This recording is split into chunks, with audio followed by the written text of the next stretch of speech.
গ্রামের একদিকে গরিব ও আরেকদিকে যখন বড় লোকদের বসবাস, তখন অর্থ এবং খাবারের অভাবে গ্রামের ক্ষমতাশালী লোকেরা নিরীহ মানুষদের জমি জায়গা জোর করে নিয়ে নিজের নামে লিখিয়ে নিত। তখন একটি ছেলে এদের বিরুদ্ধে কথা বলে এবং যার কারণে তাকে চক্রান্ত করে জেলে ঢুকিয়ে দেওয়া হয়। এই ঘটনাটি যখন তার বাবা জানতে পারে, তখন সে নিজেই যায় সেই ক্ষমতাশালী লোকেদের কাছে এবং হাত জোর করে তার ছেলেকে ক্ষমা করার কথা বলে। তখন এই অসহায় বাবাকে তারা গ্রামের সমস্ত মানুষের সামনে অসম্মান করে, যেটা জানতে পেরে তার বড় ছেলে ভীষণ রেগে যায়, যার ফলে তার বাবাকে যে অসম্মান করেছিল তাকে সে উচিত শিক্ষা দেয়, যার কারণে সেই শয়তান লোকেরা তাকে প্রাণে মেরে ফেলে। তার বড় ছেলের বদলা নিতে এই অসহায় বাবা এবং তার ছোট ভাই এদের সাথে কি করেছিল, আজ সেটাই আমরা জানতে চলেছি। মুভির নাম নারাপ্পা। এক কথায় খুবই অসাধারণ ও দুর্দান্ত একটি মুভি। এর IMDb রেটিং রয়েছে 7.1। তাহলে চলুন বন্ধুরা, আজকে আমি রয়েছি আপনাদের সাথে মৌসুমী। আজকের এই অসাধারণ মুভিটি শুরু করা যাক। মুভিটির শুরুতে আমরা নারাপ্পাকে দেখতে পাই, যিনি তার ছেলেকে সাথে নিয়ে জলের মধ্যে নিয়ে যাচ্ছিলেন। তখন তার ছেলে বাবাকে বলতে থাকে, বাবা আমি এর থেকে বেশি জলে আর যেতে পারবো না, না হলে আমার হাতে থাকা বমগুলো ভিজে যাবে।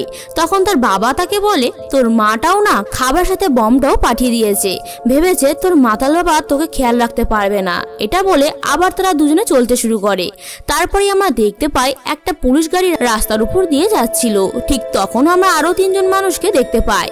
তারা তখন ওই পুলিশ দুটোকে দেখতে পেয়ে পাশের এক জঙ্গলের ভিতরে লুকিয়ে পড়ে। তারপরেই তাদের পাশে থাকা একটি ছাগল ভয় পেয়ে জোরে জোরে ডেকে ওঠে, আর সেই ডাক শুনে পুলিশের গাড়িটা থেমে যায়। পুলিশ দুটো দেখে রাস্তায় একটা ছাগল দাঁড়িয়ে আছে। তখন পুলিশটা পাশে থাকা কনস্টেবলকে বলে, ওটাকে ধরে আনো, তাহলে রাতে জমিয়ে মাংস খাওয়া যাবে। তখন সেই কনস্টেবল ছাগলটাকে ধরতে জঙ্গলে চলে যায়। আর এই সমস্ত কিছুই পাশে লুকিয়ে থাকা পরিবারটা দেখে বলে, এই দুনিয়াতে সমস্ত কিছু খারাপ জিনিস হওয়ার পেছনে এরাই দায়ী। তখন তার পাশে থাকা মহিলাটি বলে ওঠে, না এই সমস্ত দোষ সব আমার। যখন এই বাচ্চাটা জন্মেছিল তখনই আমার তাকে মেরে ফেলা দরকার ছিল, তাহলে এই দিনগুলো আমাদেরকে আজ আর দেখতে হতো না। তারপরের সিনে আমরা দেখতে পাই এক ব্যক্তি কাঁদে কাঁদে সেই পুলিশের সামনে আসে আর বলে, আমি আস্তে আস্তেই ততক্ষণে তাকে মেরে ফেলে। আর তারপরেই আমরা জানতে পারি এখানে দাঁড়িয়ে থাকা লোকটির বাবাকে নারাপ্পার ছেলে মেরে ফেলেছে। আর এই কারণেই নারাপ্পা আর তার ছেলেকে এরা মেরে ফেলার প্ল্যান করছে। এর সাথে সে বলে, আমার বাবার মৃত্যুর কাজ শেষ হওয়ার আগেই নারাপ্পার গোটা পরিবারকে যেন মেরে ফেলা হয়। তখন পাশে থাকা পুলিশটা বলে, যদি তুমি এই কাজটা করো তাহলে তোমার জেল হয়ে যাবে, এই কাজটা তুমি আমার উপরেই ছেড়ে দাও। তারপরে আমরা দেখতে পাই নারাপ্পা ও তার ছেলেকে একটা পাহাড়ের উপরে উঠে বিশ্রাম নিতে, আর সেই 3 জন মানুষ এসে জঙ্গলের ভিতরে এক বস্তিতে আশ্রয় নেয়। তারপর এখানে আমরা জানতে পারি এই মহিলা ও তার বাচ্চা মেয়েটি আসলে নারাপ্পারই বউ আর মেয়ে, এবং তার পাশে থাকা এই লোকটি ওই মহিলাটির দাদা, মানে নারাপ্পার শালা। তখন নারাপ্পার শালা তার বোন আর বাচ্চাটিকে রেখে নারাপ্পাকে খুঁজতে বেরিয়ে পড়ে।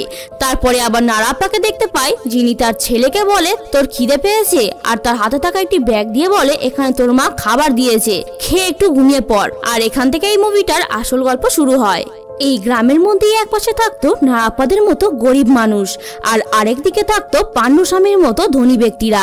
তাই এখানে পান্নুস্বামীর ভাই অন্য ধনী ব্যক্তিদের সাথে হাত মিলে সিমেন্টের ফ্যাক্টরি বাঁধতে চাইছিল।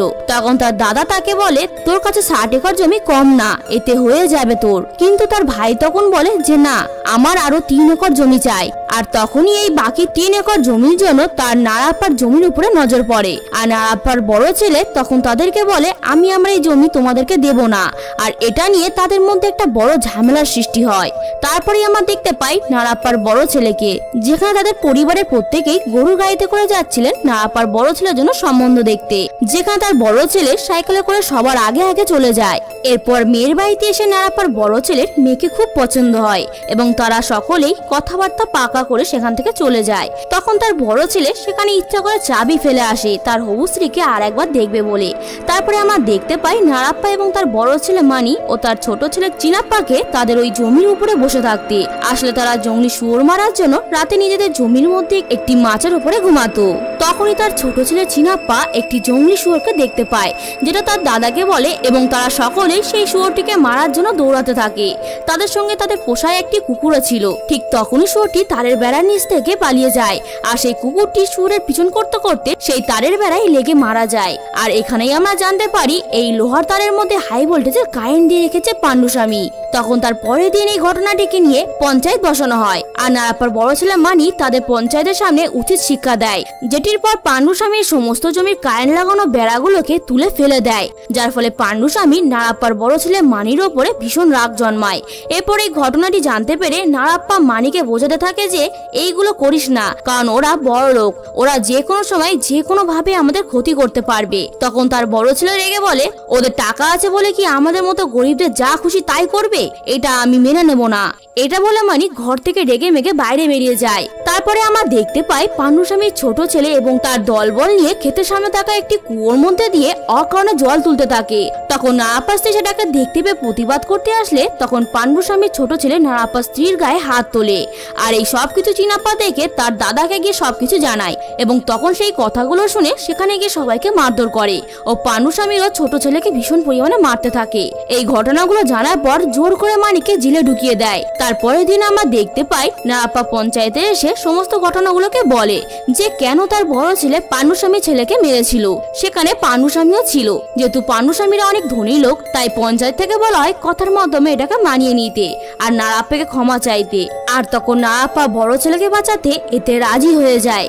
তখন এটার ফায়দা তুলে পাণ্ডুস্বামী গোটা গ্রামের সামনে নারাপ্পাকে অপমান করে আর এই কথাগুলো নারাপ্পার বড় ছেলের কানে যায়। এরপর থানা থেকে ফিরে এসে সে পাণ্ডুস্বামীকে গিয়ে জুতো দিয়ে মারে আর বলে, তুই বিনা কারণে আমার বাবাকে অপমান করেছিস, এবারে যা সবাইকে গিয়ে বল যে নারাপ্পার বড় ছেলে তোকে জুতো দিয়ে মেরেছে। এই অপমানটা এবার তুই সারা জীবন মনে রাখবি। আর এই ঘটনাটার পর নারাপ্পার বড় ছেলেকে প্রাণে মেরে ফেলার প্ল্যান করা হয় এবং তার পরের দিন রাতে যখন মানি ও তার ভাই চিনাপ্পা কিভাবে বাবার অপমানের বদলা নিয়েছে এগুলো তার ভাইকে রাস্তা দিয়ে বলতে বলতে যাচ্ছিল, ঠিক তখনই পাণ্ডুস্বামীর লোকজন মিলে মানিকে গলায় দড়ি লাগিয়ে ভীষণ মারধর করে এবং তাকে পুরোপুরি প্রাণে মেরে ফেলে। তারপর যখন চিনাপ্পা তার বাবাকে ডেকে নিয়ে আসে ততক্ষণে মানিকে মেরে তারা সেখান থেকে তার দেহটা সরিয়ে দেয়। এদিকে নারাপ্পা ভাবে তার ছোট ছেলে হয়তো তার কাছে মিথ্যে কথা বলছে, কিন্তু আস্তে আস্তে সে সবকিছুই বুঝতে পারে এবং গাছের ডালে দড়ি দিয়ে ঝুলানোর একটা দাগও দেখতে পায়, কিন্তু তাও সে বুঝতে পারে না যে তার বড় ছেলেকে পাণ্ডুস্বামীর লোকজন প্রাণে মেরে ফেলেছে কিনা। তখন তারা পুলিশের কাছে যায় মানিকে খোঁজার কথা বলতে, কিন্তু পুলিশ উল্টে তাদের কোনো সাহায্যই করে না। এদিকে মানিকে খোঁজাখুঁজি করতে করতে যখন ভোর হয়ে আসে তখন তার মা ঘুম থেকে উঠে চিনাপ্পাকে বলে, কিরে তোর দাদা এখনো ঘরে আসেনি কেন? আর এটা বলেই মুখ ধুতে ধুতে দেখতে পাই তাদের বাড়ির সামনে ক্ষেতের মধ্যে আকাশের উপরে অনেকগুলো শকুন উড়ছে। এটা দেখে তার মায়ের বুকটা কেঁপে ওঠে। আর যখন তারা সবাই সেখানে যায় তখন দেখতে পাই তার বড় ছেলেকে মেরে তার মাথা কাটা অবস্থায় সেখানে পড়ে থাকতে। তখন এই দৃশ্যটি দেখে নারাপ্পার স্ত্রী অর্থাৎ মানির মা অজ্ঞান হয়ে পড়ে যায়। এরপরে আমরা দেখতে পাই মানির শেষ কাজ করার জন্য তার দেহটা যখন পুলিশের কাছ থেকে চাওয়া হয় তখন পুলিশ ইচ্ছা করে মানির দেহটা দেয় না আর বলতে থাকে, এখন এই বডির মাথা পাওয়া যায়নি, তাহলে আমি কিভাবে বুঝবো এটা তোমাদের ছেলের দেহ? এরপরে বড় ছেলে না থাকার দুঃখে নারাপ্পা দিনরাত মদ খেয়ে যেখানে সেখানে পড়ে থাকতো এবং তার মা ঘরেতে মন মরা হয়ে বসে থাকতো।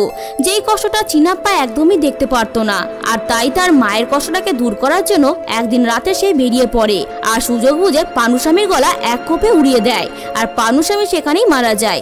যেটা দেখে নারাপ্পা ভীষণ পরিমাণে ভয় পেয়ে যায় আর তার ছোট ছেলেকে বাঁচাতে তারা প্রত্যেকেই ঘর ছেড়ে আলাদা আলাদা পালিয়ে যায়, যেমনটা আমরা মুভি শুরুতে দেখতে পাই। এদিকে পাণ্ডুস্বামীর একদল লোকজন জঙ্গলে খোঁজাখুঁজি করতে শুরু করে আর আরেকদিকে পাণ্ডুস্বামী আরেক দলের লোকজন জঙ্গলের বস্তিতে খুঁজতে খুঁজতে চলে আসে, যেটা বস্তির এক লোক দেখতে পায়। তাই তারা তাড়াতাড়ি করে গিয়ে নারাপ্পার স্ত্রীকে বলে আর তখন এটা শুনে তারা সেখান থেকেও পালিয়ে যায়। এদিকে শেষমেশ নারাপ্পার সাথে তার শালার দেখা হয়ে যায় আর তার স্ত্রী এবং মেয়ে কোথায় আছে সেটা জেনে সেই বস্তির দিকে যেতে থাকে, কিন্তু সেখানে যাওয়ার আগেই চিনাপ্পাকে বলে, যতক্ষণ না আমি তোর মা আর বোনকে নিয়ে আসি তুই এইখানেই লুকিয়ে থাক, যেখানে সেখানে ঘোরাঘুরি করবি না। এটা বলে নারাপ্পা সেখান থেকে চলে যায়। যাওয়ার পথে তার সেই বস্তির এক লোকের সঙ্গে দেখা হয় আর তখন নারাপ্পা জানতে পারে সেই রাতের ঘটনা। তখন তার মনে আরো চিন্তা চলে আসে আর এক জায়গায় বসে পড়ে। তারপর যখন নারাপ্পা আবার তার ছোট ছেলের কাছে আসে কিন্তু সেখানে এসে দেখে চিনাপ্পা সেখানে নেই। এটা দেখে সে খুব ভয় পেয়ে যায় আর তাকে পাগলের মতো খুঁজতে থাকে। তখন নারাপ্পা খুঁজতে খুঁজতে দেখতে পায় জঙ্গলের একদিক থেকে ধোঁয়া বেরাতে। তখন সে সেখানে গিয়ে দেখতে পায় চিনাপ্পা একটা খরগোশ ধরে খাওয়ার জন্য তাকে পোড়াচ্ছে। তখন এসব দেখে নারাপ্পার ভীষণ পরিমাণে রাগ উঠে যায়, কারণ একে তাদেরকে জঙ্গলে পাণ্ডুস্বামীর লোকেরা খুঁজে বেড়াচ্ছে, অন্যদিকে তার স্ত্রী এবং মেয়েকে খুঁজেই পাওয়া যাচ্ছে না। এসব কথা রেগে মেগে চিনাপ্পাকে বলে এক চড় মারে। তখন চিনাপ্পা তার বাবার উপরে রাগ করে বলে ওঠে, এই সব কিছু আমার জন্য না, বরং তোমার জন্যই হচ্ছে। আজ তোমার অপমানের বদলা নেওয়ার জন্যই দাদা আজ আমাদের মধ্যে নেই। দাদার বদলে তুমি মরে গেলে ভালো হতো। এটা বলে চিনাপ্পা সেখান থেকে চলে যায়। আর তখন নারাপ্পা সেখানে তার নিজের সমস্ত ভুলগুলো বুঝতে পারে। এইদিকে পাণ্ডুস্বামীর লোকজন চিনাপ্পাকে খুঁজে পেয়ে যায় আর তাকে মারার জন্য দৌড়ে আসতে থাকে। তখন সে কি করবে কিছুই বুঝে উঠতে পারছে না। আর এখান থেকেই আমরা নারাপ্পার আসল রূপটা দেখতে পাই। নারাপ্পা একাই সেখানে থাকা সমস্ত গুণাদের মারধর করে, আর এই সবকিছু তার ছোট ছেলে দেখে একদমই অবাক হয়ে তাকিয়ে থাকে।